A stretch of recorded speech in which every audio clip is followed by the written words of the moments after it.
Hello, welcome to the Learn English Lab. Today's podcast is Train Your Inner Voice in English. It is fantastic to be here.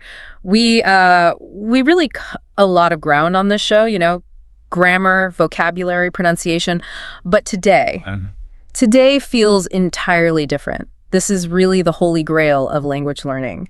This is that one fundamental shift that changes absolutely everything for a learner. I completely agree. We are really going under the hood today. Yeah. We aren't talking about the words that actually come out of your mouth. Yeah. We're talking about the software running inside your head. It is such a fascinating topic because it is entirely invisible, yet it controls every single aspect of your fluency. Yeah, it really is the operating system. And if your operating system is glitchy, all the apps running on top of it, you're speaking, you're listening, you're writing, they are all going to crash eventually. That is a brilliant way to put it. Now, we have an absolute mountain of strategies and cognitive science to get through in this deep dive. But before we get into the actual how-to of it all, I want to try something a little distinct. I want to run a real-time simulation with everyone listening. Putting the audience to work right out of the gate. I like your style. Let's do it. Consider it a diagnostic test. Okay, I want you, yes, you, listening to us right now, to just close your eyes for a quick second. Obviously, if you are driving a car or operating heavy machinery, please keep your eyes open. But if you're in a safe spot to do so, just close your eyes. Okay, my eyes are closed too. I am playing along with this. Now, I want you to think about dinner tonight, the actual meal you are going to eat later today. I want you to really vividly visualize it. What do you crave right now? Is it a thick, juicy burger with sharp cheddar cheese melting down the sides? Or maybe a really fresh cold sushi roll with that sharp bite of wasabi? Maybe a steaming hot bowl of homemade pasta with fresh basil? Oh man, you are making me incredibly hungry. I am currently picturing a massive pepperoni pizza right out of a wood-fired oven. Right, hold that image in your mind. Imagine the smell of it. See the steam rising off the crust. Now, keep that picture in your head, because here's the million-dollar question for you. What language did you just think in? That is the crucial question right there. When you asked yourself, what do I really want to eat? Or when you thought to yourself, that pizza sounds absolutely amazing. Did you hear that thought in your native language? Or did you hear it in English? If we look at the cognitive data on this, for the vast majority of people listening to our deep dive right now, even those really advanced learners who've been studying for years and years, the answer is almost certainly their native language. Right. And I want to be super clear right here at the top of the show. That is completely normal. We aren't here to shame anyone about their mental habits. That inner narrator, that little voice in your head that literally talks to you from the moment you wake up until you fall asleep, it naturally defaults to your factory settings. It defaults to your mother tongue. For sure. Psychologists actually have quite a few names for this phenomenon. They call it the internal monologue or self-talk or subvocalization. It is that constant running commentary that helps us process complex emotions, make daily decisions, and just plan out our lives. It is the background hum of human consciousness. But here is the hook. Here is the entire thesis of our deep dive today. The exact moment you flip that mental switch, the moment you start thinking in English instead of just speaking it, everything changes regarding your fluency. Everything. It really is the difference between renting a language and actually owning it. When you just rent a language, you have to mentally give it back at the end of the conversation. When you own it, you live inside of it permanently. And today, we are going to break down step by step how you can buy that house. We're talking about training that inner voice to speak English by default. But first, before we get to the solutions, we have to look at the enemy. We have to look at why the current method fails so miserably for so many dedicated learners. You call this concept the translation loop. Yeah, the translation loop. It sounds fairly innocuous, but it is unequivocally the #1 killer of true fluency. It creates this massive, exhausting bottleneck in the brain. So walk us through this loop. What is actually happening, neurologically speaking, in the brain of a learner who hasn't trained their English inner voice yet? Let's slow a normal interaction down to absolute slow motion. Imagine you are in a casual conversation. Someone asks you a simple question. If you don't have an English inner voice established, you have to go through this rigorous, agonizing 4-step manufacturing process just to get a single sentence out of your mouth. Step 1 is simply conceptualizing.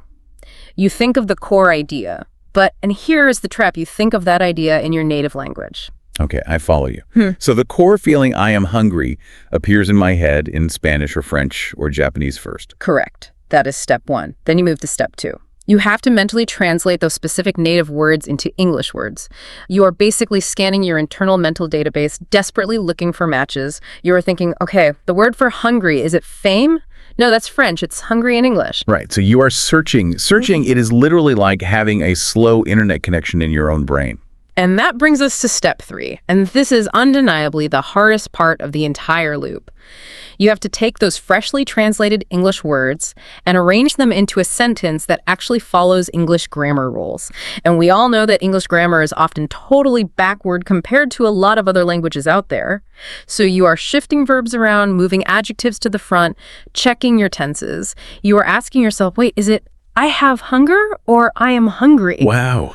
It is like trying to do a complicated jigsaw puzzle in your head while another human being is staring at you waiting for an answer. It is a phenomenally accurate analogy. And then finally, after all that mental gymnastics, we reach step 4. You actually open your mouth and speak the sentence. Honestly, that sounds completely exhausting just listening to you describe it. It is physically and mentally exhausting.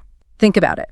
That is 4 distinct, heavy cognitive steps for every single sentence. It creates a massive amount of what cognitive scientists call cognitive load. Your brain only has a limited amount of battery power for active processing. We call it working memory.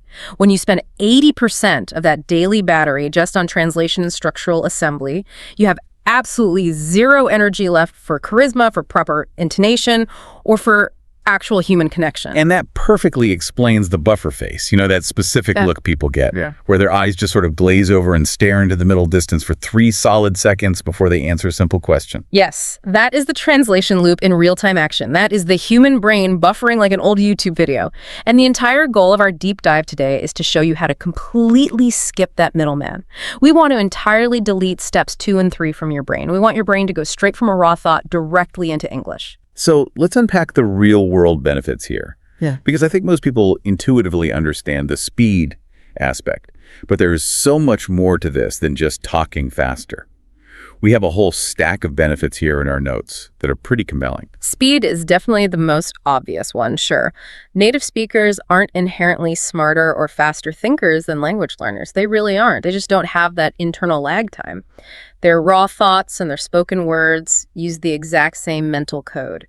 But the deeper benefit, the one that really resonates when you look at the linguistic research, is about structuring reality itself. Structuring reality. Okay, that sounds a bit philosophical for a language show. Yeah. What does that actually mean in a practical, everyday sense? Well, we really have to realize that different languages are not just different phonetic labels for the exact same objects. They are fundamentally different ways of seeing and categorizing the world. They literally cut reality up into different shapes and prioritize different elements of an interaction. That is fascinating. Can you give us a concrete example that really illustrates this difference? Absolutely. Let's look at a really common concept, the concept of liking something. In English, we structure this by saying, I like the car. The subject, which is I, performs the action of liking onto the object, which is the car. I like it. It is a very egocentric, human-first construction. I am the primary actor in the universe. Simple enough. Subject, then verb, then object. But if you look at Spanish, for example, the grammatical structure is completely inverted. You say, me gusta el coche, which essentially translates literally to, the car pleases me. In this linguistic reality, the car is the active agent in the world, and it is creating a feeling inside of you. You are the receiver of the action. Oh, wow. That is a fundamental shift in perspective. It changes who has the power in the sentence. It totally does. So if you are a native Spanish speaker and you are thinking in Spanish, you are conceptualizing the car as the active agent. If you try to force that concept directly through the translation loop into English, you might accidentally say, the car likes me, or the car pleases me, which just sounds incredibly stiff or formal or weird to a native ear. When you start actually thinking in English, you adopt the English software. You start seeing yourself as the active agent who likes things, rather than the passive receiver. It makes me think of reading a brilliant book in its original language versus reading a really clunky literal translation. That's it right there. A bad translation might technically get the raw facts right, but it completely loses the rhythm, the soul, and the subtle nuance of the author. When you think in English directly, you are operating in the original format. You aren't forcing a square peg into a round hole anymore. The language just fits the thought perfectly. And I think that leads us directly to the something feels off factor. We hear this from our listeners in the comments all the time. They say, I said the sentence correctly. I know the grammar was flawless, but the native speaker just looked at me funny. Yeah, that is almost always a collocation issue. Collocations are just words that naturally hang out together in a specific language. And words that are best friends in one language often don't hang out together at all in another. We had the classic age example in our prep notes, which I think is the best way to explain this. Oh, it is the classic trap. In so many languages, French, Spanish, Italian, Portuguese, you possess your years. You say, I have 30 years. It is a possession. You have accumulated these years like physical coins in a jar. But in English? Right. In English, you don't possess the years. You are the age. You say, I am 30. It is a permanent state of being, not a possession. So if you are constantly trapped in the translation loop, you will always be fighting that strong native instinct to say, I have 30 years. You've hit the nail right on the head. You will always be hesitating. But if you actively train your inner voice, you completely stop reaching for that translation. You recall the raw concept of age as an I am statement from the very beginning. You bypass the error before it even has a chance to form in your brain. I really want to touch on one more major benefit before we get to the practical how-to section of the deep dive. And that is the psychological safety aspect of this, what you call the private practice.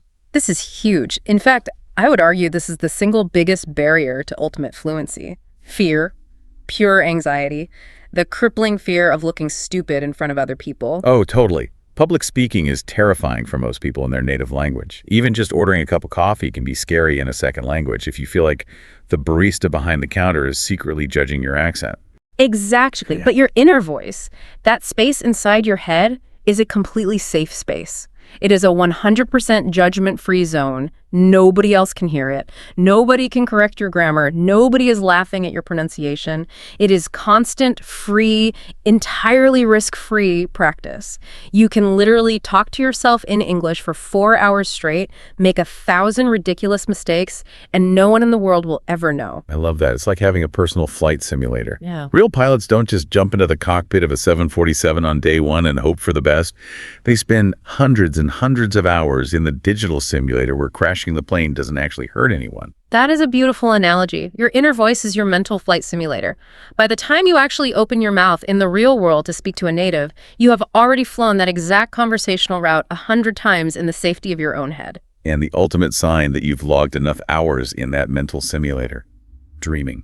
Dreaming in English. I know it sounds like a myth to a lot of beginners, like chasing a unicorn, but I assure you, it is incredibly real. Has you actually seen this phenomenon happen with the students you work with? Absolutely. All the time. When a student comes into my office and says, I woke up this morning and realized I was having a heated argument with someone in my dream and the whole thing was in English, I know right then that they have made it. That means the English language has fully penetrated their deep subconscious. Their brain isn't just using it as a temporary tool anymore. Their brain is fully inhabiting the language. That is quite literally the dream. Okay, so I think we are all completely sold on the why. The benefits are just massive.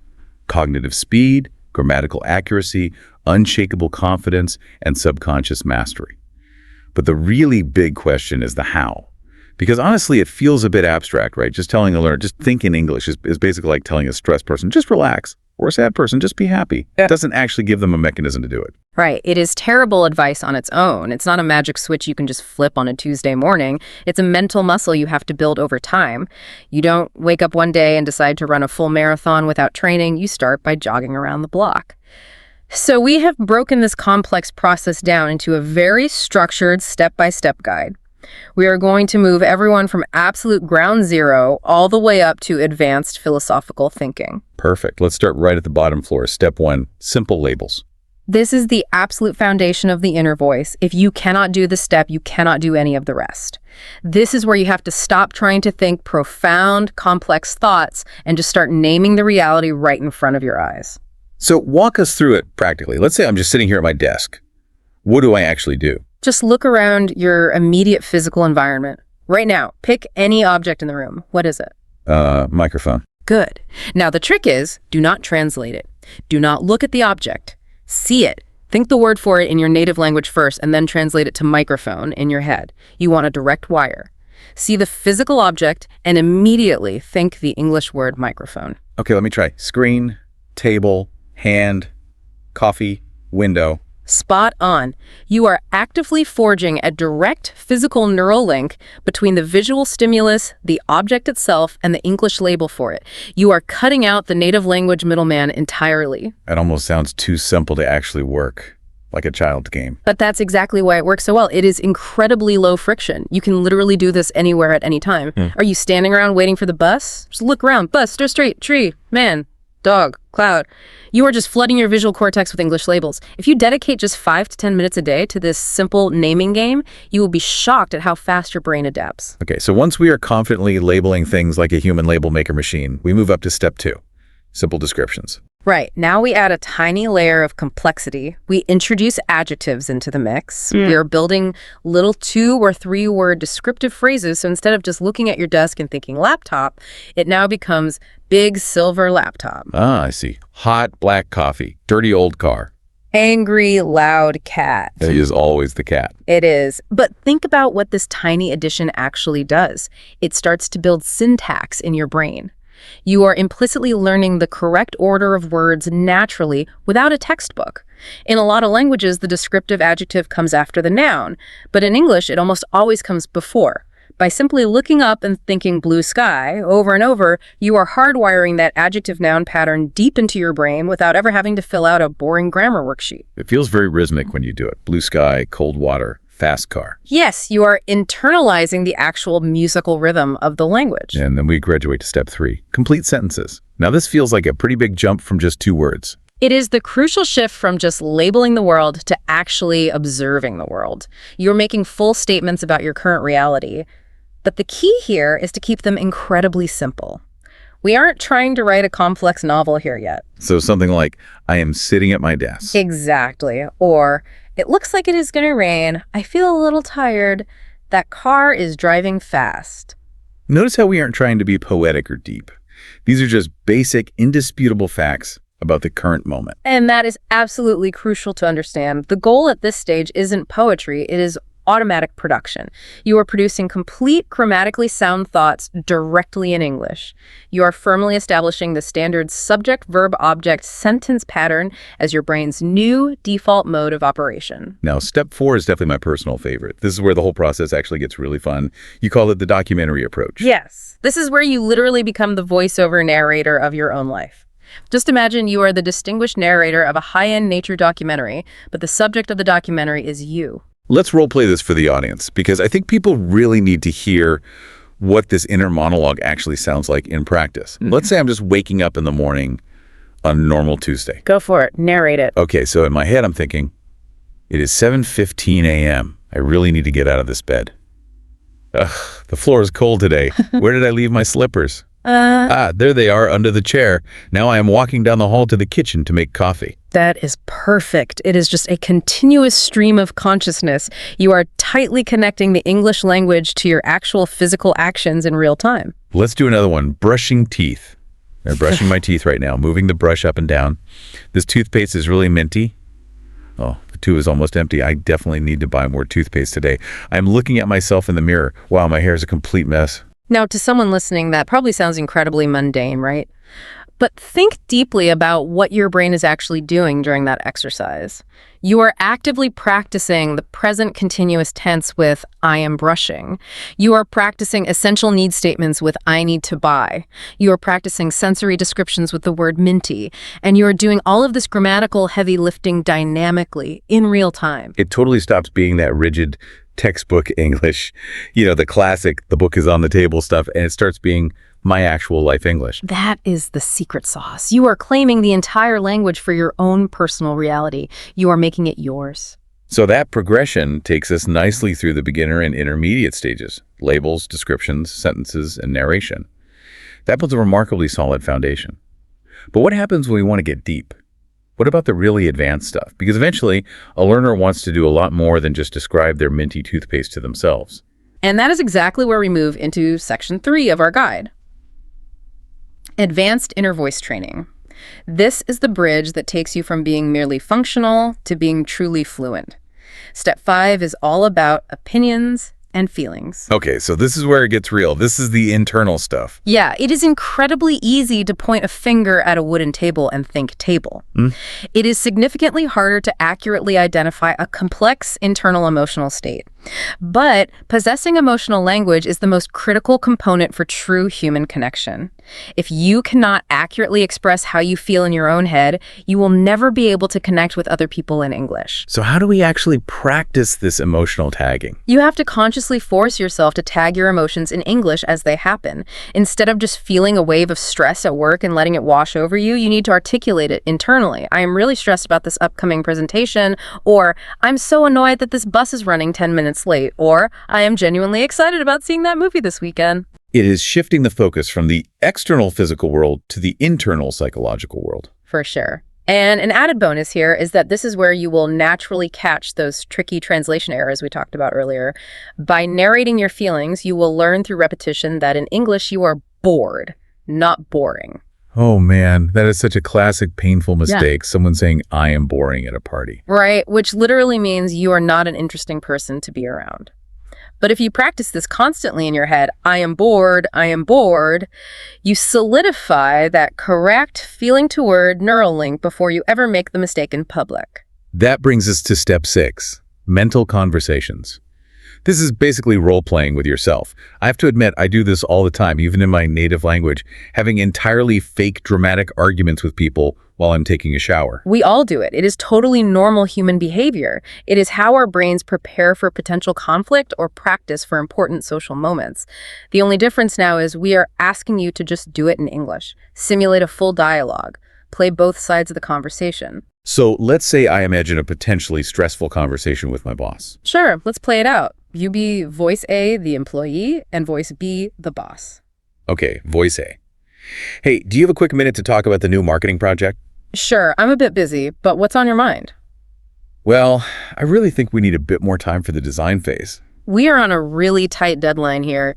Can you actually justify pushing it back? This exercise is massively important because it finally lets the learner practice asking questions. I feel like in most language classes, learners only ever practice answering questions that the teacher asks. But asking a question is a completely distinct grammatical skill in English. You have to practice inverting those auxiliary verbs in real time. Do you have? Can we make? Is it possible to? And you are doing all of this complex grammar in a completely low-pressure environment. You can take a full minute to carefully formulate the question in your head without a real boss staring impatiently at you. You can even rewind the mental tape. You can think, wait, that sentence didn't sound quite right. Let me try asking that again. Exactly. Which leads us to step 7, complex problem solving. This is where you use English to actively reason through a situation. So this is really the highest level then? It is. This is using English as a primary tool for cognition itself. You aren't just describing things anymore. You are actively weighing options, comparing outcomes, and making logical deductions. Give us a typical scenario for this. A major career decision is a great one. Imagine you are walking to your current job and you are thinking about a new job offer you just received. Your inner voice should sound like this. Okay, should I actually take this new job? The base salary is definitely higher, which is great for my savings. But on the other hand, the daily commute is an hour long each way. Is it really worth it? I would lose 2 whole hours of my life every single day. But maybe I could use that train ride to listen to audiobooks or podcasts. I noticed in that example, you are using a lot of transition words. Words like but, however, although, maybe. Yes, because you are building complex logical structures in your mind. You can even do this with something as simple as cooking dinner. Okay, let's see what I have in the fridge. I have raw chicken. I have white rice. Oh wait, I don't have any soy sauce left. Okay, so a stir fry is definitely out of the question tonight. Maybe I could just bake the chicken instead. Do I have any aluminum foil left in the drawer? When you actively do this kind of problem solving, you are increasing that cognitive load we talked about significantly. It actually feels mentally harder to do. It absolutely should feel harder. It is exactly like adding 10 more pounds to the barbell at the gym. The resistance is where the growth happens. You are forcing your brain to physically build new neural pathways. You are literally rewiring your frontal lobe to process complex logic natively in English. And finally, that brings us to step 8, reflection and journaling. This is just a really peaceful, grounding way to end your day. Just do a quick 2-minute mental review while you are lying in bed. Today was a pretty productive day. I finally finished that big presentation for the team. But tomorrow, I really need to focus all my energy on finalizing the quarterly budget. It brings a nice sense of closure to the day, and it does it entirely in English. So we have laid out the complete method. 8 steps, going all the way from labeling a coffee cup up to solving major career crises. But I really want to make this tangible for the audience. Let's look at some real-life comparisons, the classic before and after scenarios, because I think listeners really need to see the massive payoff waiting for them at the end of this training. Let's take the most universally relatable scenario out there, the busy coffee shop. Okay, picture this. This is the before training scenario. You are standing in line. The cafe is incredibly loud. The espresso machine is hissing. The barista looks rushed and busy. There is a long line of impatient commuters standing right behind you. The social pressure is incredibly high. Right, and in that high-pressure environment, your inner monologue is absolutely frantic. You're desperately thinking in your native language, okay, I want a large coffee with a little bit of milk. And then the translation loop kicks in. You start sweating. Okay, the word for large, is it big? No, big coffee sounds wrong. It's large. Okay, large. Now milk. With milk. Wait, how do I ask for it politely so I don't sound rude? You finally step up to the counter. Your brain completely locks up from the stress. And you just blurt out, I want coffee. Big. Ouch. It is just painful. I have absolutely been there, and I felt that in my soul. Okay, so let's run that exact same scenario, but after training. Okay, you are in the same loud line. Yeah. You look up at the menu board. Because you have trained your inner voice, you just think natively in English. I kind of feel like a hot latte today. Yeah, a large latte. Actually, I think I'll make it skim milk so it's lighter. You casually step up to the counter. The barista looks at you and you just effortlessly say, hi there, can I just get a large skim latte, please? Boom. It's completely automatic. Zero hesitation. It is the automaticity that changes the entire game. You didn't painstakingly construct that sentence word by word from a mental dictionary. You just retrieved a complete thought block. Let's do another scenario. The work meeting. Because this is where the professional stakes are actually really high for a lot of our listeners. This is a common one. Before training, you are sitting in a meeting and a senior colleague suddenly turns and asks for your direct opinion. Hey, what do you think about the new Q3 marketing plan? Instantly, you have a brilliant, nuanced idea form in your native language. It is a really complex, smart idea, but you have to translate it. So there is this agonizing 10-second long awkward silence while your brain churns. Everyone in the boardroom is just staring at you. You finally stumble out a sentence that sounds incredibly stiff and basic. I think the plan is good, but the time is very short. You end up sounding so much less intelligent than you actually are just because the language acts as a thick filter. That is honestly the worst feeling in the professional world. Knowing deep down that you have the smarts and the expertise, but the language barrier makes you look incompetent. So how does the after training scenario play out? It is night and day. The thought forms organically, directly in English. You hear the question and your brain instantly thinks, I think the core concept is strong, but we definitely need to revisit the production timeline. And you just say it immediately. You become an active, respected participant in the room rather than a passive observer who is constantly struggling just to keep up with the flow of the meeting. That exact same principle applies to texting, too. I mean, how many people listening right now have typed out a WhatsApp message, copied the whole thing, pasted it into Google Translate to double-check it, fixed a word, copied it again, and pasted it back into the chat? Oh, it completely kills the natural flow of any conversation. It makes texting feel like taking a final exam. Training your English inner voice gives you the raw confidence to just type out your thought and hit send immediately. You think, running a bit late, I'll be there in 5 minutes, and you just type it. You don't need an app to grammar check a native thought. And what about media consumption, like watching movies or TV? Oh, that is arguably the best feeling of all. Sitting on your couch, watching a comedy movie, and actually laughing at a fast-paced joke instantly, rather than mentally translating the joke, figuring out the pun in your native language, and then realizing it was funny 5 seconds later when the actors have already moved on to the next scene. Okay, so we are completely sold on the massive benefits. We clearly know the 8 steps.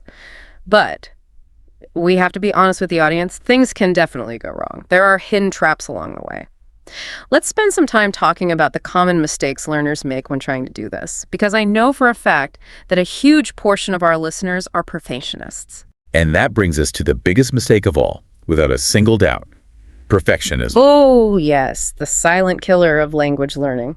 So many well-meaning learners think that if they are going to go through the effort of thinking in English, they have to think in perfect, grammatically complex, formal Queen's English sentences at all times.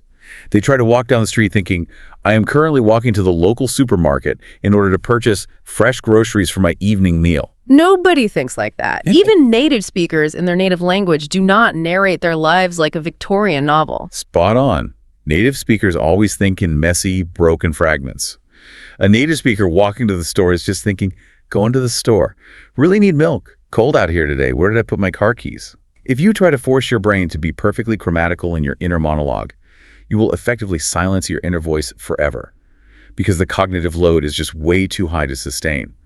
You absolutely have to embrace the messy, fragmentary, chaotic nature of human thought. So a thought like, me hungry, really want pizza, is actually better than just staying silent in your native language. 100%. Hungry, want pizza is a fantastic starting point.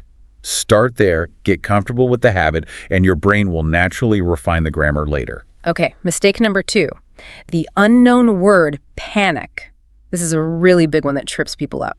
Imagine you are in the zone. You are smoothly narrating your morning routine in English, and suddenly you hit a solid brick wall. You look at an object on your counter, let's say a blender, and you completely blank. You do not know the word for it in English. The immediate, overwhelming instinct for every learner is to just switch right back to their native language. They think, okay, where is the C? And they insert their native word for blender. Do not do that. The moment you do that, you break the immersion bubble. So what are we supposed to do instead? Do we just stand there staring blankly at the appliance in silence? No, you use a really powerful linguistic strategy called circumlocution. It is just a fancy academic word for talking your way around a problem. You simply describe the unknown object using the simpler English words that you actually do know. So how would I circumlocute the word blender? You would look at it and think, where is the kitchen machine that mixes the fruit together? Or simply, the noisy thing for making my morning smoothies. That makes perfect sense. What about an abstract concept like the verb procrastinate? That is a really tough vocabulary word for a lot of people. If you can't remember procrastinate, you just think, man, I'm really doing that thing where you keep delaying the important work you need to finish. How about the word commute? Just think, I really hate this long trip from my house to my office every day. This is actually a really fun mental game to play with yourself. It forces you to stay completely locked into English mode. You never break the seal. And frankly, practicing this builds incredible real-world fluency because in a live, stressful conversation, you will absolutely forget specific words. It happens to native speakers all the time. Being able to quickly explain what you mean without missing a beat is an absolute superpower. It really is. It completely saves you from getting stuck and panicking in public. Moving on to mistake number 3, literal idiom translation. We touched on this concept briefly earlier. Do not try to translate your native cultural sayings or idioms word for word into English. It almost always results in complete nonsense that confuses native speakers. Like translating a Spanish idiom directly and saying, you are pulling my hair. Exactly. Instead of using the proper English equivalent, which is, you are pulling my leg. To fix this, you just need to learn English idioms as complete, unbreakable vocabulary chunks. Treat the entire phrase as a single word. And if you don't know the exact English idiom for a situation, don't try to invent one from your native language. Just use plain descriptive language. Instead of trying to be clever, just say, you must be joking with me. Mistake number 4 is an interesting one, ignoring emotions. We specifically mentioned this during the advanced steps, but it is a very common plateau for learners to just stay entirely superficial with their inner voice. They just spend months thinking, the sky is blue today, my car is red, the coffee is hot. You have to actively challenge yourself to feel your deep emotions in English. It anchors the new vocabulary deep in your limbic system, which is the emotional center of your brain. Scientific studies show that memories attached to strong emotions are significantly stronger and faster to recall. And finally, mistake number 5, the study time only mentality. Oh, this is a huge mindset trap. It is the false belief that English time is strictly limited to when you are sitting quietly at a wooden desk with a grammar textbook open and a highlighter in your hand. If you only ever try to think in English during those dedicated study sessions, you will never ever become truly fluent. Your inner voice needs to live out in the chaotic real world. You need to use it while standing in a slow line at the bank, while sitting in frustrating traffic, while you are chopping onions for dinner. It has to be deeply integrated into the fabric of your daily life. Speaking of practically integrating it, let's get into some specific, actionable practice exercises. We've given everyone the broad steps, but these are more like targeted mini workouts you can do throughout the day. Let's start with exercise 1, the morning monologue. We hinted at this earlier, but here is the specific protocol. Take exactly 5 minutes every single morning before you look at your phone. That is the crucial part. You have to do it before the daily doom scrolling begins, before you accidentally open Instagram or read the stressful news headlines. Right. You lie there and you mentally plan out your entire day. You visualize your upcoming schedule, and you do it entirely in English. Okay, first, I'll get up and take a quick shower. Then I'll brew some strong coffee. I definitely need to leave the house by 8 a.m. to beat the traffic. Then I have that meeting with Sarah at 10:00. Doing this sets the linguistic tone for your entire day. It primes the mental pump. Exercise number 2 is a fun one, the commentary walk. We talked about narrating your own life earlier, but let's make it a bit of a sport. I want you to literally pretend to be a fast-paced sports commentator. I love this one. You're walking down the street and you just rapid-fire narrate what you see. Okay, he is walking briskly down Oak Street right now. Oh, he spots a large golden retriever on the left. Beautiful walking form on that dog today. Wait, he sees a red sports car accelerating and running a yellow light. Very risky move there. The referee might just blow the whistle on that kind of driving. It sounds totally silly when you say it out loud, but doing it in your head forces your brain to process rapidly changing visual information into English at lightning speed. You cannot pause the real world to look up a word, so you just have to keep up with the pace of reality. It builds incredible processing speed. Exercise number 3 is for the analytical thinkers, the debate. This is a really great one for people who want to practice talking about complex political or social issues, but want to do it entirely privately first. You pick any controversial modern topic. Let's say, should all social media apps be banned for children under 16? Now, you force your inner voice to argue fiercely for the for side. Yes, it absolutely should be banned because endless scrolling causes severe mental health issues and drastically shortens children's attention spans. Once you have made that argument, you instantly switch sides. You force your brain to argue against the ban. No, a total ban is an overreach because social media is actually a vital educational tool, and it helps isolated kids connect with peers who share their niche interests. Doing this mentally forces you to pull out all those high-level connecting words. You start naturally using phrases like however, on the other hand, therefore, furthermore.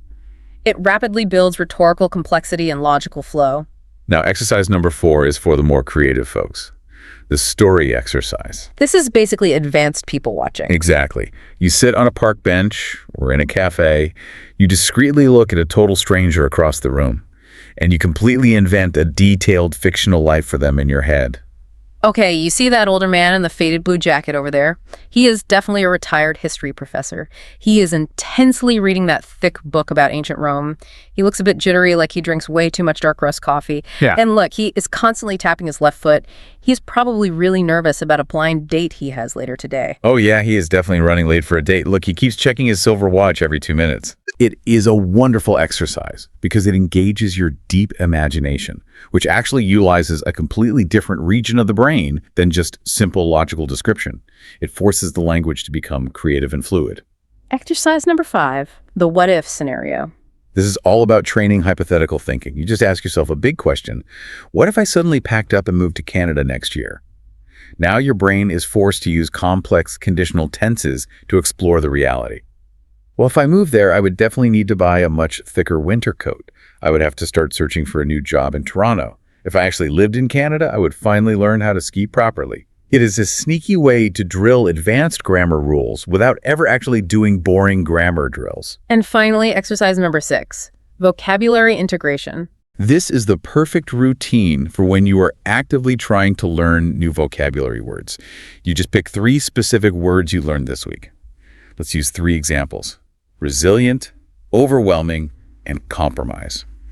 Your goal is to forcefully inject those 3 specific words into your inner thoughts throughout the day, no matter what you are doing. So let's say you're stuck in terrible rush hour traffic on the way home, and you actively think, wow, the sheer amount of traffic on this highway today is completely overwhelming. But I have decided I'm going to be highly resilient today, and I am not going to let it ruin my mood or honk my horn. Instead, I think I will compromise with the situation by putting on a really good podcast to pass the time. Correct.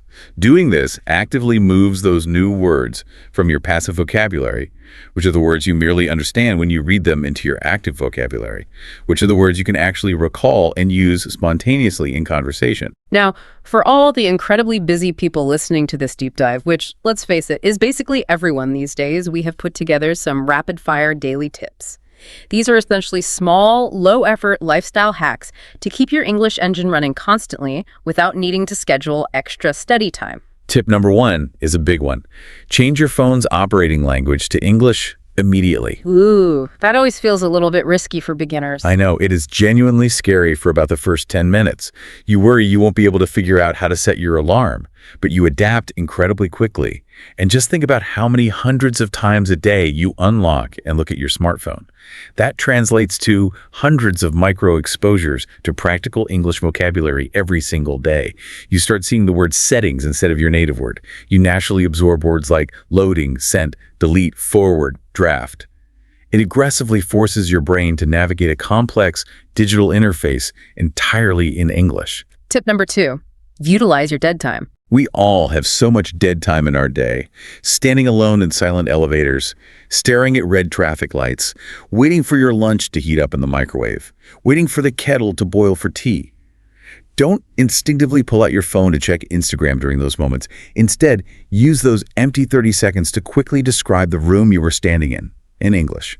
It really adds up over a week. If you just do that 10 different times a day, that is 5 solid minutes of active daily speaking practice that costs you absolutely zero extra time.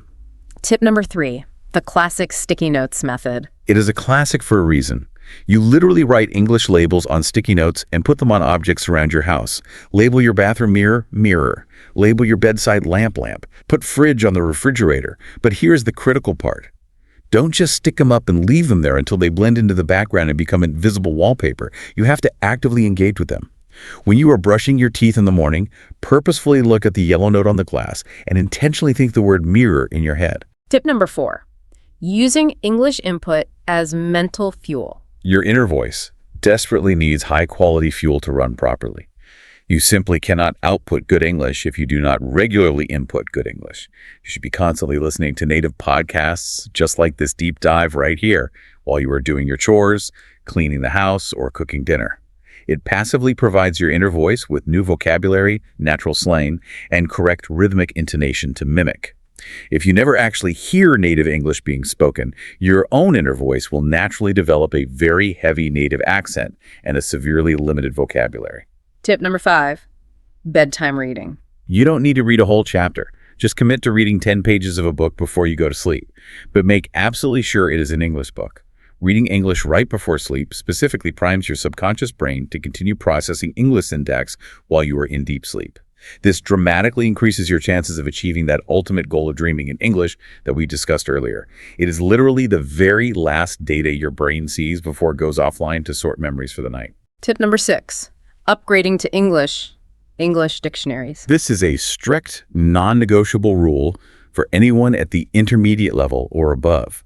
You have to completely stop translating definitions back into your mother tongue. If you encounter a new word you don't know, look up the definition in an entirely English dictionary.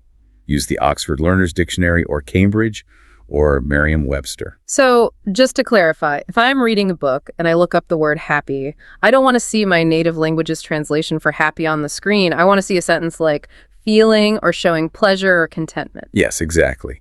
It defines the unknown English word using other simpler English words that you already know. Doing this forces your brain to stay entirely inside the English linguistic ecosystem. It creates a tightly woven web of meaning inside your head rather than constantly building a translation bridge back to your native language. Tip number 7, talk out loud to yourself. When you are completely alone in your house or your car, let that trained inner voice out into the world. Speak your narrations out loud. It acts as a crucial bridge. Getting comfortable physically hearing your own vocal cords producing English sentences builds massive confidence for when you actually have to do it live in front of native speakers. And finally, tip number 8, self-affirmations. This means literally telling yourself, I am becoming a confident English speaker. I am capable of handling this conversation. I know it can sound a bit cheesy or overly self-help to some people, but your psychological mindset deeply matters in language acquisition. If you constantly tell yourself, my English is terrible, I sound stupid, your inner voice is going to become shy, anxious, and quiet. If you actively tell yourself, I am an effective communicator, your inner voice will naturally speak up much more frequently. Okay, before we completely wrap up this deep dive today, I really want to quickly define some of the more technical terms we threw around during the show, just to make absolutely sure everyone listening is on the exact same page. We used a few fancy cognitive science words today. Sure, let's do a quick vocabulary review of the concepts. First up was subvocalization. That is just the formal, technical, psychological term for silently saying words inside your own head. It is the exact same mental mechanism you use when you are reading a book silently to yourself. Our entire goal is to train you to subvocalize entirely in English. Next, we talked a lot about cognitive load. Right. Cognitive load refers to the total amount of mental effort that is currently being used in your brain's working memory. The translation loop we described earlier has an extremely high cognitive load. It exhausts you. Actively thinking directly in English dramatically reduces that load, which frees up your brain power to focus on things like humor, empathy, and reading the other person's body language. We also mentioned code switching. Code switching is the linguistic practice of abruptly switching back and forths between two different languages in the exact same conversation, or sometimes even right in the middle of a single sentence. For example, a bilingual speaker might say, I was walking down the street, y vi un perro. That is classic code switching. Now, while that is totally normal and okay occasionally in casual bilingual settings, you really want to try to actively minimize it during your dedicated inner voice practice sessions to maintain full immersion. And the final term was automaticity. Automaticity is the magical state of being able to do a complex task without requiring any conscious, deliberate mental effort. It is like when you drive your car all the way to work and suddenly realize you don't consciously remember the actual drive because your brain was on autopilot. That effortless state is the ultimate end goal for speaking English. We want your English production to achieve full automaticity. Okay, we have really covered a massive amount of ground today. We started by visualizing a delicious dinner. We diagnosed the hidden dangers of the translation loop. We laid out a comprehensive 8-step roadmap to fix it. And we busted the most common myths holding learners back. It really is a complete, comprehensive toolkit for transforming your mind. As we finally close out today's deep dive, I really want to leave all of our listeners with a clear, inspiring vision of the future. I want you to sincerely imagine what your daily life looks like 6 months from right now if you actually apply these steps. Imagine waking up in your bed. Your morning alarm goes off. Your very first groggy thought of the day isn't in your native language anymore. Your brain just naturally thinks, oh man, just 5 more minutes, please, entirely in English. You get up, you go to your office, a senior colleague walks up and asks you a complicated question about a project. You don't panic, your eyes don't glaze over as you buffer. You just look at them and answer smoothly. You even make a quick, witty joke. You both laugh. You are completely present in the moment. You go home, you turn on Netflix, and you aren't desperately reading the subtitles at the bottom of the screen anymore. You are just relaxing and watching the art. You are hearing the real voices of the actors, feeling their tone, catching the subtle emotion directly. You are completely connected to the English-speaking world. But we have to be totally real with everyone here. It is not going to be easy getting to that point. It takes real grit. There will definitely be highly frustrating days where your brain just stubbornly refuses to cooperate and wants to revert to your native language. There will be days where you feel incredibly tired and you feel like you've forgotten absolutely every English word you ever learned. But when those hard days happen, you have to remember this fundamental truth. Every single solitary time you manage to look at a sandwich and think, I'm hungry, directly in English. Every single time you look up at a dark cloud and think, that really looks like rain, you are quite literally physically rewiring the neurological structures of your brain. You are taking a tiny, overgrown jungle path in your mind, and you are slowly paving it into a massive, high-speed superhighway. Consistency really is the only key here. It is absolutely not about being perfect from day one. It is entirely about being stubbornly persistent. Very small, seemingly insignificant mental habits, when repeated daily over months, create massive, life-altering changes in your fluency. So here is your final, immediate call to action for today. Do not wait. Do it right now as this audio ends. Just look around whatever room you are currently sitting or standing in.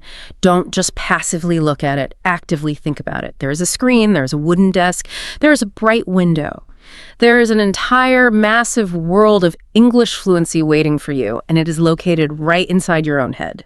Start that internal narration right now. Do not wait for tomorrow morning to begin. Thank you so much for joining us on this incredibly detailed deep dive into mastering your inner voice. It has been an absolute pleasure to share this with everyone. Please like, share, and subscribe to this YouTube channel to help us keep bringing you these deep dives. Until next time, keep thinking. Hello. Welcome to the Learn English Lab. Today's podcast is Mental Conversation Practice. Thank you. It is fantastic to be here. And I have to say, looking at the material we have on the table today, this is a topic that feels almost painfully relatable. Painful is, yeah, that is definitely the right word. Yeah. Because before we get into the actual science of this, I want to ask you and the listener right now a personal question.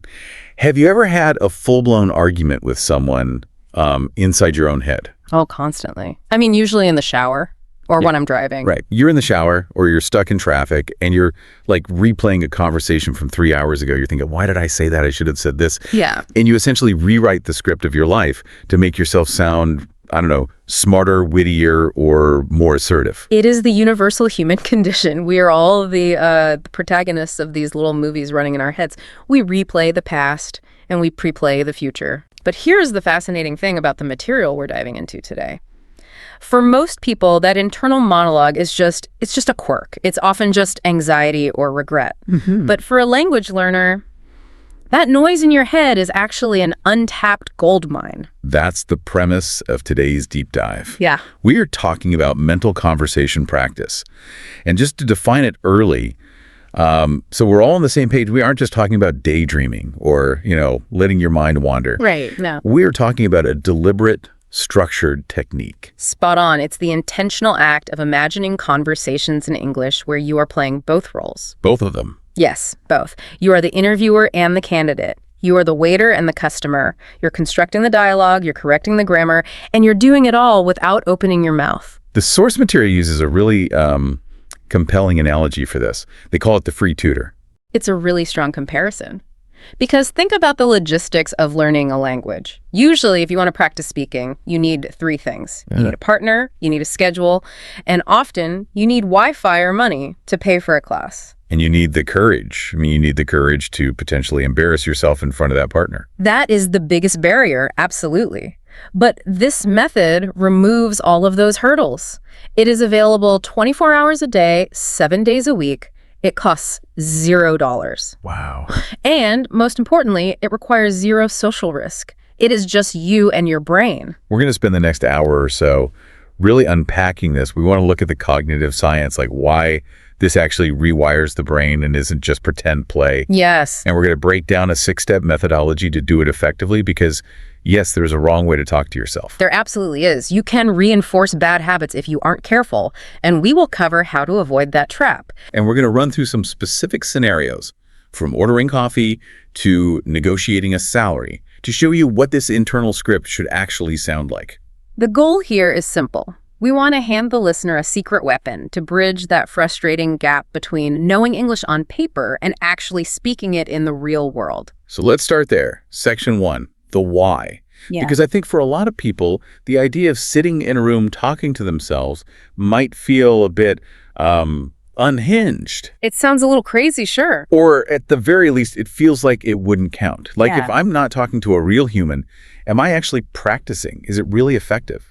To answer that, we have to look at the single most common complaint we hear from English learners. You've heard this 1,000 times.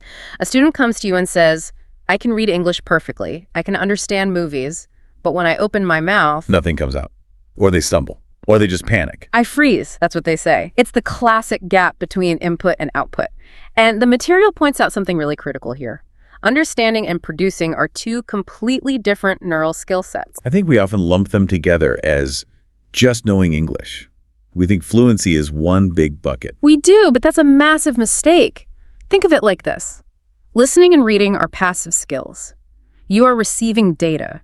Your brain's job is just recognition. Right, like, do I recognize this word? Okay, move on. It's just a matching game. But speaking is active. Speaking is engineering. You aren't just recognizing, you have to retrieve the data from your memory, you have to structure it into a sentence using grammar rules, you have to engage your motor cortex to articulate it. All at once. And you have to do all of that in real time. While someone is staring at you waiting for an answer. That creates immense cognitive load.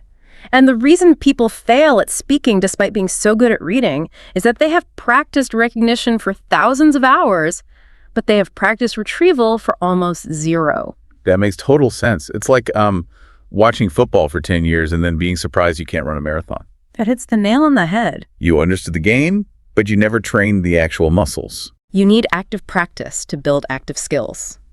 But here is the catch-22, right? To get better at speaking, you need to speak. But most learners don't have the opportunity. Right. Maybe they live in a non-English speaking country. Or maybe they are just introverted.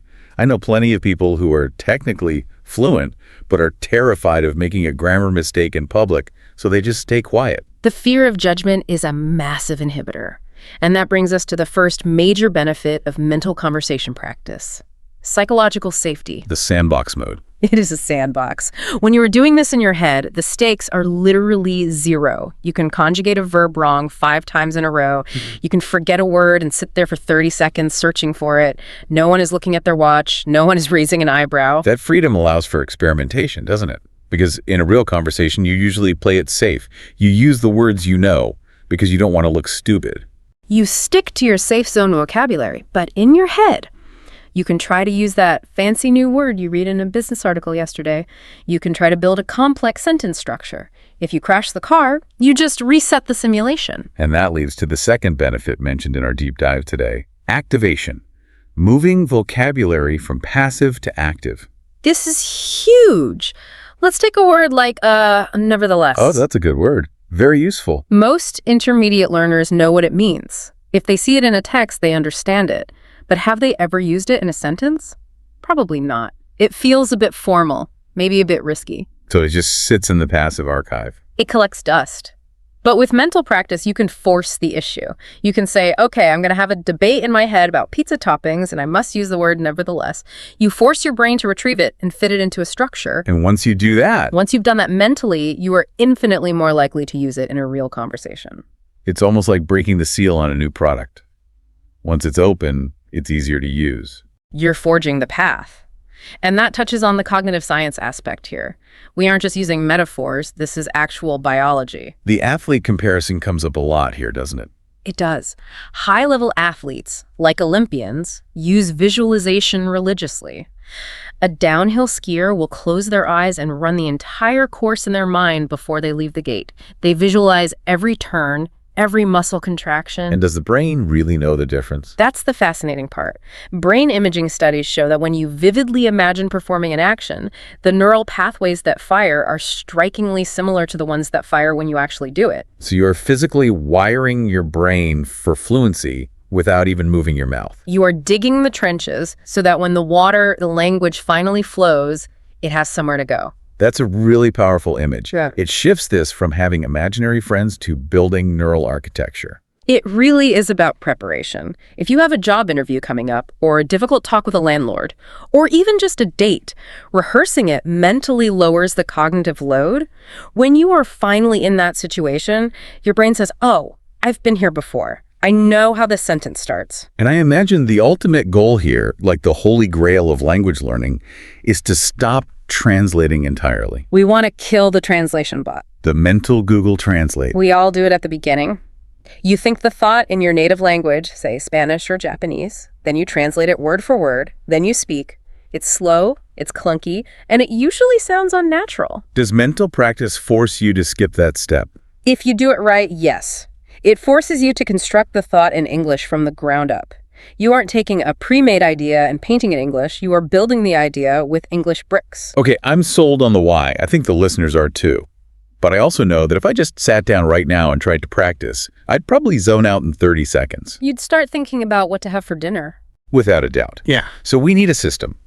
The notes outline a specific 6-step methodology to keep this on track. We do, and we have to be disciplined about this. Let's break it down. Step 1 seems obvious, but I have a feeling there's a trap here. Choose a situation. The trap is ambition. People try to run before they can walk. If you are a beginner, do not try to mentally practice a lecture on quantum physics. Keep it functional. Survival English. Ordering coffee, asking for directions, introducing yourself to a neighbor, things you actually need to say. And for the advanced listeners. Then you have to push. If you're advanced and you practice ordering coffee, you're wasting your time. You need to negotiate. You need to explain a complex problem at work. You need to argue a political point. The situation must match your level or slightly exceed it. Step 2 is set the scene. How detailed do we need to be with this? This is where visualization is key. You can't just have floating heads in a void. You need to close your eyes. Where are you? Imagine the specific cafe. Is it noisy? What does it smell like? Who is the person you are talking to? Why does all that extra detail matter?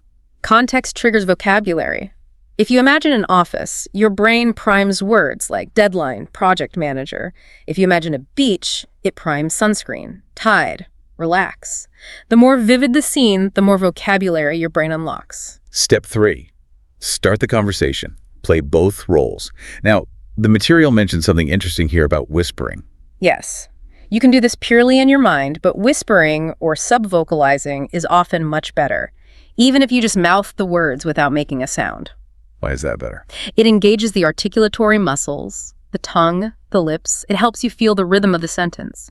It bridges the gap between pure thought and physical speech. Okay, step 4. This is the one that I think stops most people. Getting stuck. This is the absolute crucial moment. Because it feels like failure. You're in the middle of your mental chat and suddenly you realize, I have no idea how to say stapler, and you just stop. And that is exactly where most people quit. But you must reframe this. Getting stuck is not a failure, it is data. It is the most valuable part of the whole process. When you get stuck, you have identified a specific hole in your knowledge. You found a gap. You can't fix a gap you don't know exists. So what do we do in that moment? Do we stop the simulation and look it up? Ideally, no, not yet. You want to train your communication strategy. If you don't know the word for stapler, describe it. The machine that connects papers. Circumlocution. That's the technical term, yes. It's the art of talking around a word. It's a vital survival skill in a real conversation.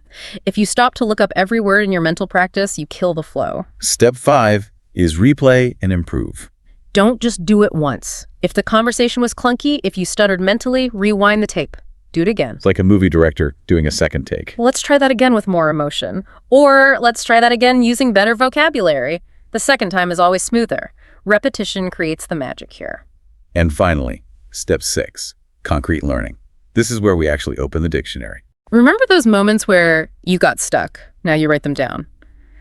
I didn't know the word for stabler. I wasn't sure if it was in Monday or on Monday. Make a stuck list. You've captured it. This list becomes your study plan for the next day. It turns this from a fleeting mental exercise into concrete, actionable learning. I love that framework. It makes it so actionable. Now, I want to move into section 3, immersion. Because telling people to imagine a conversation is one thing, but showing them what it actually sounds like is another. Let's bring it to life. We're going to act out 3 scenarios based on the source material. I want you, the listener, to pay attention not just to the words, but to the structure and the thinking behind the words. Let's do it. Scenario A, the coffee shop. This is for our beginner to intermediate listeners. I'll be the customer and you be the barista. I'm ready. Okay, closing my eyes. I'm in a busy cafe. I can hear the espresso machine hissing in the background. Here we go. Hi there. Could I get a medium latte with oat milk, please? Sure thing. Would you like that hot or iced? Iced, please. Oh, and could you add an extra shot of espresso? I need the energy. I hear that. Anything else for you today? Asking, do you have any pastries left? We have croissants and blueberry muffins. I'll take a blueberry muffin, please. How much is that altogether? That comes to $8.50. Here you go. Can I pay by card? Absolutely. Just tap here. Great, thank you. And scene. Okay, that felt pretty standard. But let's break down why that was effective practice. First, look at your opening. You didn't say, I want coffee. You said, could I get? Polite requests. Vital for social smoothness. Could I get? May I have? Practicing these structures until they are completely automatic is key. Also notice I added a little detail there. I need the energy. That's a great touch. It moves it from a simple transaction to a real conversation. It adds a little human element. And then you asked, how much is that all together? That is a fixed phrase. A chunk. Yes. You don't analyze the grammar of how much is that all together. You just learn the sound of it as one unit. Mental practice helps you cement those chunks. Let's level up. Scenario B, the job interview. This is high stakes, professional English. This is where a lot of our listeners get extremely nervous. I'll be the candidate. You're the hiring manager. Okay. I'm looking at your resume. So tell me a little about yourself. Well, I'm a marketing professional with about 5 years of experience, mainly in the digital advertising space. I've worked with both agile startups and larger corporations, which has given me a really broad perspective on different marketing strategies. Interesting. What would you say is your greatest strength? I'd say it's my ability to analyze data and turn it into actionable insights. I don't just look at the numbers. I try to understand the narrative behind them and use that to make smarter decisions. Can you give me a specific example of that? Sure. In my last role, I noticed that our email open rates were dropping significantly. Instead of just changing subject lines randomly, I dug into the data and found that we were sending emails at the wrong time for our specific target audience. After adjusting the schedule based on that data, our open rates increased by 23% in just 2 months. Stop there. That was excellent. Phew, I felt the pressure even just pretending. That is the whole point. You want to feel that pressure now in your head, so you don't feel it in the actual room. Let's look at the vocabulary there. Actionable insights, broad perspective, dug into the data. These are power collocations. They make you sound authoritative. But the real winner there was the structure of your answer. The story about the emails. Yes. You use the STAR method. Situation, task, action, result. And you did it without them even asking for it. You described the problem, dropping rates, the action, analyzing data, and the result, a 23% increase. And the specific number, 23%, makes it sound so real. Specificity breeds credibility. If you just said rates went up, it's weak. 23% is strong. Practicing these specific stories about your own career in the shower is one of the best investments of time you can make. You literally script your success. Indubitably. Okay, scenario C. The friendly debate. This is advanced. We are at a dinner party. The topic is social media. Good or bad? I'll play the cynic. Honestly, I think social media does more harm than good. It's ruining society. I see your point, and I share some of those concerns, but I think it really depends on how you use it. Social media has connected people across the world and given a voice to communities that were previously ignored. But what about the misinformation and the mental health crisis among teenagers? Those are valid concerns, absolutely. I'm not denying that. But I don't think the solution is to ban the technology. It's more about education, teaching digital literacy so people can think critically about what they see. That's fair. But do you really think people will change? Maybe not overnight, but awareness is growing. I'm cautiously optimistic. Cautiously optimistic. I love that phrase. It sounds nuanced, right? It does. And that's what advanced English is about. It's about nuance. Notice how you disagreed with me. You didn't say, no, you're wrong. That would be pretty rude at a dinner party. You said, I see your point, but, and those are valid concerns, however. You validated my argument before pivoting to your own. That's the yes and technique. It keeps the conversation flowing. If you just say no, the conversation stops. Mental practice allows you to rehearse these soft transitions so you don't sound aggressive. This leads us perfectly into section 4, the toolkit. Because in those scenarios, we use some very specific tools like strategies to keep the ball in the air. We did. And we need to give the listeners a concrete list of these tools. The first one is what the material calls buying time. The stalling tactics. In a real conversation, silence is terrifying. You feel a gap and you panic. You need phrases that let you think without losing your turn. What are your favorites for that? That's a great question. It's a classic. It flatters the asker and buys you 3 full seconds. Or, let me think about that for a second. Yes, or, how can I put this? That signals that you have the idea, you're just searching for the right words. I really like, off the top of my head. That is a brilliant one because it also lowers expectations. It says, I might not be 100% accurate here, but here is my initial thought. It takes all the pressure off accuracy. Spot on. It's a safety valve. What about agreeing and disagreeing? We saw a bit of that in the debate scenario. You want to move beyond just yes and no. If you agree, try. I couldn't agree more. Or, that hits the nail on the head. Spot on. Spot on. Simple, but very idiomatic. And for disagreeing. You have to soften the blow. I see where you're coming from, but, or I'm not so sure about that.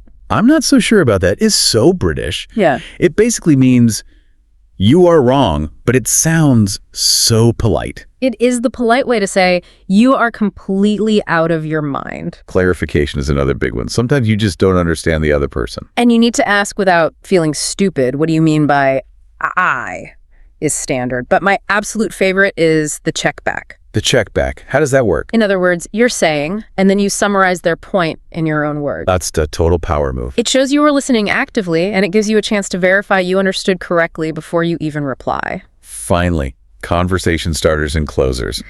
Because getting in and out of a chat is half the battle. Speaking of which, is the ultimate transition tool. Speaking of coffee, have you tried that new place down the street? And for closing a conversation. I should get going, but this was helpful. It's polite, it's definitive, and it leaves a good impression. Okay, we've got the method, we've got the toolkit, but even with all this, things can definitely go wrong. Let's talk troubleshooting in Section 5. What are the common mistakes people make when they start talking to themselves? Mistake number 1 is what I call the textbook robot syndrome. Hello, I am fine, how are you? Yes, practicing sentences that are grammatically perfect but socially weird. Real people just don't speak like 1950s textbooks. Give me a painful example of that. Don't practice saying, I am going to acquire a beverage. Please don't ever say that. Practice saying, gonna grab some coffee. It's okay to use contractions. It's okay, and actually recommended, to use fillers like, in your mental practice. Wait, why filler? Aren't we always supposed to avoid them? In a formal speech, maybe. But in conversation, fillers regulate the rhythm. They signal, I'm not done talking. They make you sound human. What's mistake number 2? The translation trap. We touched on this earlier. This is building the sentence in your native language first and then translating it. With the Frankenstein sentence. It ends up so clunky. The fix is to think directly in English, even if it means the sentence is simpler. It is better to think, I need help directly in English, than to construct a complex, mangled translation of a highly polite request from your native language. Keep it simple, but keep it English. Keep it English, absolutely. Mistake number 3 is the comfort zone. This is practicing ordering coffee every single day for a year. Get really good at ordering coffee, but you can't talk about literally anything else. You have to branch out eventually. You must try uncomfortable scenarios, conflict resolution, giving bad news, complaining about a service. Growth lives outside the comfort zone. Mistake number 4. Skipping the stuck moments. This is when you hit a word you don't know, and instead of fighting for it, you just switch to your native language to finish the thought. Like, I need to buy a Paraguas and then go home. Exactly, or rather, spot on. Don't do that. That destroys the entire purpose. If you don't know the word, force yourself to describe it in English. The thing for the rain. Stay in the language. And the final mistake. Lack of verification. This one is dangerous. If you practice saying something wrong, like I am agree instead of I agree, and you practice 100 times, you are reinforcing an error. You're cementing the mistake into your brain. You are. That's why the post-game analysis, step 6, is vital. You have to look up the things you are unsure about. So we know what not to do. Let's talk about what to do. Okay. Section 6, the gym routine. What are the specific exercises we can do? I have 6 specific exercises for you. Think of these like different machines at the gym. Exercise 1, the morning preview. This is crucial for anxiety reduction. Before you start your day, look at your calendar. You have a team meeting at 2 p.m. Rehearse your update. You're meeting a friend for lunch. Rehearse the greeting. Just 3 to 5 minutes. It primes your brain for the day. It's like warming up before the game. You've captured it perfectly. Exercise 2, the replay technique. We mentioned this in the intro. Take a real conversation you had today, maybe with a cashier or a colleague, even if it was in your native language. Redo it in English. Ask yourself, how would I have said that? I really like that because the content is real. You actually said these things just in a different language, so you know the content is relevant to your life. It anchors the English to your actual reality. It's not abstract. Exercise 3, the random character. This sounds pretty fun. It is. Imagine a stranger. It could be anyone, a scientist, a celebrity, a chef, a confused tourist. Have a 2-minute chat with them. Hello, Mr. Einstein. What do you think about this coffee? Why not? It forces you to use vocabulary you wouldn't normally use. If you're talking to a chef, you're practicing food words. If you're talking to a scientist, you're practicing academic words. It stretches your range. Exercise 4, the problem solver. Imagine someone comes to you with a problem, a friend is stressed about exams, a tourist is lost. You have to give them advice. You should turn left at the lights. You should take a break and breathe. It practices modals. Should, could, have to. and it practices empathy and instruction. Exercise 5. The debate club. Pick a controversial topic. Should remote work be permanent? Argue for it. Then switch chairs in your mind and argue against it. That's hard. Arguing against yourself. It's excellent for critical thinking and connecting words. However, on the contrary, while that may be true, it forces you to use those logical connectors. And finally, exercise 6, the narrator. This is the simplest one. Narrate your life in real time. I'm walking to the kitchen, the kettle is boiling, I'll have chamomile tea. It sounds a bit basic, to be honest. It builds the habit of labeling the world in English. It eliminates the translation step because you are directly associating the object, the kettle, with the English word. It keeps the engine running. It keeps the English engine idling so it's ready to rev when you actually need it. So we have the exercises. Now, section 7, building the habit. Because like any gym routine, if you do it once a month, it does absolutely nothing. Consistency is everything. Start small. Do not aim for an hour of mental practice. You will burn out 2 to 3 minutes. That's it. 2 minutes. That's enough to start. The key is habit stacking. Attach the practice to something you already do every day. Dead time. Dead time. Commuting, cooking, waiting in line at the grocery store, taking a shower. The shower is the best place for mental practice. The acoustics are great too. Indubitably. It's private, it's relaxing, and you have 10 minutes where you have nothing else to do. And we also need to talk about input. Because you can't output what you have in input. Yes. Mental practice is the engine, but input is the fuel. You need to listen to things, read books, watch movies. That fills the tank with vocabulary and grammar structures. Mental practice is simply how you burn that fuel. And here's a tip I saw in the notes.